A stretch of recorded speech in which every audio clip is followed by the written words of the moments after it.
Dear friends, first of all, let me send warm wishes of good health to all of you watching this channel. I hope you continue to live peacefully, stay healthy, and enjoy restful sleep every night. Today's video isn't a long story or anything grand.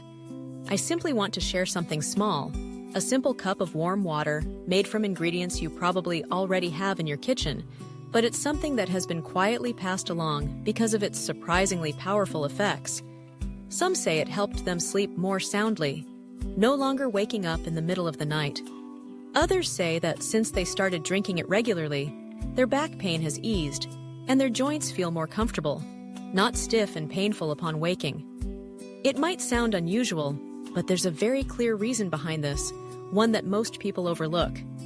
I'll break it down in this video, and toward the end, I'll also talk about a few drinks that many people unknowingly consume at night thinking they're healthy, when in fact, they could be quietly harming the liver, kidneys, and joints. So please stay with me until the end, so you don't miss a single part. And if you find today's topic helpful, don't forget to subscribe to the channel so I can continue sharing valuable tips, gentle remedies, and practical ways to stay